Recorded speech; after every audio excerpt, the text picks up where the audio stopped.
Hello, welcome back to Anjali stocks and tales. അപ്പോൾ Jeffrey Epstein ഫയൽസിനെ കുറിച്ച് ചർച്ച തുടങ്ങിയിട്ട് കുറച്ചധികം ദിവസമായി.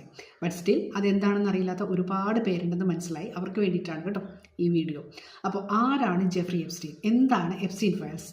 ജെഫ്രി എപ്സ്റ്റീൻ എന്ന് പറയുന്നത് ഒരു അമേരിക്കൻ ഫിനാൻഷ്യർ ആയിരുന്നു. അയാൾ കുപ്രസിദ്ധി നേടിയത് എന്തിനാണെന്ന് ചോദിച്ചാൽ ചൈൽഡ് സെക്സ് ഒഫൻഡറായിട്ടാണ് അയാൾ കുപ്രസിദ്ധി നേടിയത്. മാത്രമല്ല അയാൾക്കൊരു ഐലൻഡ് ഉണ്ട്, എപ്സ്റ്റീൻ ഐലൻഡ്. അതൊരു ഹിഡൻ ഐലൻഡാണ്. അവിടെ പ്രമുഖരൊക്കെ വന്നു പോകുന്നതാണ്. അപ്പോൾ അയാൾ 13-14 വയസ്സിന് ഇടയ്ക്കുള്ള പ്രായപൂർത്തിയാകാത്ത കുട്ടികളെ, അവർ ഫിനാൻഷ്യലി ബുദ്ധിമുട്ടുന്ന കുട്ടികളുടെ അടുത്ത് പോയിട്ട് അവർക്ക് എഡ്യൂക്കേഷൻ ആൻഡ് ജോബ് ഒക്കെ ഓഫർ ചെയ്തുകൊണ്ട് അവർ ഈ ഐലൻഡിലേക്ക് കൊണ്ടുവരികയും പീഡിപ്പിക്കപ്പെടുകയുമാണ് ചെയ്യുന്നത്. മാത്രമല്ല അവിടെ അത് വിസിറ്റ് ചെയ്യുന്ന പ്രമുഖർക്കൊക്കെ ആ കുഞ്ഞുങ്ങളെ കാഴ്ചവെക്കുകയും ചെയ്യുന്നുണ്ട്. അതിലൂടെയാണ് അയാൾ കുപ്രസിദ്ധി ആർജിച്ചത്. ആൻഡ് അയാളുടെ ഒഫീഷ്യൽ ലൈഫ് സ്റ്റാർട്ട് ചെയ്തത് എങ്ങനെയാണെന്ന് ചോദിച്ചാൽ അയാളൊരു മാത്സ് ആൻഡ് ഫിസിക്സ് ടീച്ചറായിട്ടാണ് അത് സ്റ്റാർട്ട് ചെയ്തത്. ആ ഒരു കാലയളവിൽ തന്നെ അയാൾക്കെതിരെ ഒരുപാട് കംപ്ലയിൻറ്റ്സ് ഉയർന്നു നിന്നിട്ടുണ്ട്. പക്ഷേ അപ്പോഴൊന്നും അയാൾ പിടിക്കപ്പെട്ടിരുന്നില്ല. ആൻഡ് 2005 ഒരു ഫ്ലോറിഡയിലുള്ള ഒരു 14 വയസ്സുള്ള ഒരു പെൺകുട്ടിയുടെ അമ്മയാണ് അയാൾക്കെതിരെ ആദ്യമായിട്ട് കേസ് ഫയൽ ചെയ്യുന്നത്.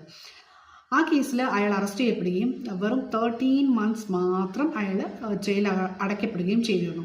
അപ്പോൾ അതിനെക്കുറിച്ച്, ഈ വെറും 13 months മാത്രം ജയിലിൽ അടയ്ക്കപ്പെട്ടതിനെക്കുറിച്ച് പ്രമുഖ മാധ്യമ പ്രവർത്തകയായിരുന്ന മിസ് ജൂലിക്ക ബ്രൗണിൻ്റെ ഒരു പുസ്തകമുണ്ട്, പ്രിവെൻഷൻ ഓഫ് ജസ്റ്റിസ് എന്ന് പറയുന്ന ഒരു പുസ്തകത്തിൽ പരാമർശിക്കപ്പെടുന്നത് ഇങ്ങനെയാണ്: അയാളുടെ പണവും സ്വാധീനവും ഒക്കെ ഉപയോഗിച്ച് അയാളുടെ അഡ്വക്കേറ്റ്സ് ആൻഡ് ഗവൺമെൻറ് സൈഡിലുള്ള അഡ്വക്കേറ്റ്സ് അവർ തമ്മിലൊരു സീക്രട്ട് ധാരണ ഉണ്ടായിരുന്നു അത്രേ. അയാളുടെ എന്താ പറയുക, അയാളുടെ കുറ്റകൃത്യങ്ങളൊക്കെ, അതായത് ഒരു ഭൂരിഭാഗം കുറ്റകൃത്യങ്ങളും ഹൈഡ് ചെയ്ത് വെച്ചിരുന്നു.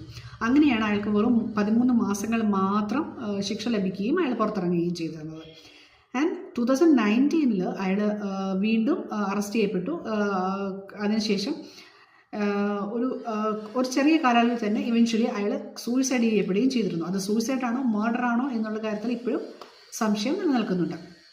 അതാണ് ജെഫ്രി എപ്സ്റ്റീൻ്റെ ഒരു സ്റ്റോറി എന്ന് പറയുന്നത്. ഇനി എപ്സ്റ്റീൻ ഫയൽസ് എന്താണെന്ന് ചോദിച്ചാൽ അയാളുടെ കുറ്റകൃത്യങ്ങളെക്കുറിച്ചും ആ ഒരു hidden island, Epstein island visit ചെയ്തിട്ടുള്ള പ്രമുഖരുടെ ഡീറ്റെയിൽസും ഒക്കെ അടങ്ങിയിട്ടുള്ള ഫയൽസ് ഉണ്ട്. അതാണ് എപ്സ്റ്റീൻ ഫയൽസ് എന്ന് പേരിൽ അറിയപ്പെടുന്നത്. ഈ കഴിഞ്ഞ 2025 ഡിസംബറിൽ ഗവൺമെൻറ് അത് പബ്ലിക്കും കൂടെ കാര്യങ്ങളൊക്കെ അറിയുന്ന തരത്തിൽ ആക്സസ് ആക്കിയിട്ടുണ്ട്. അതിൽ അൺഫോർച്ചുനേറ്റ്ലി ഒരുപാട് പ്രമുഖരുടെ പേര് ആ ഒരു ഫയൽസിൽ ഉണ്ട് എന്നാണ് പറയപ്പെടുന്നത്. അപ്പോൾ അതാണ് എപ്സ്റ്റീൻ ഫയൽസ് എന്ന് പറയപ്പെടുന്നത്. എന്തു വന്നാലും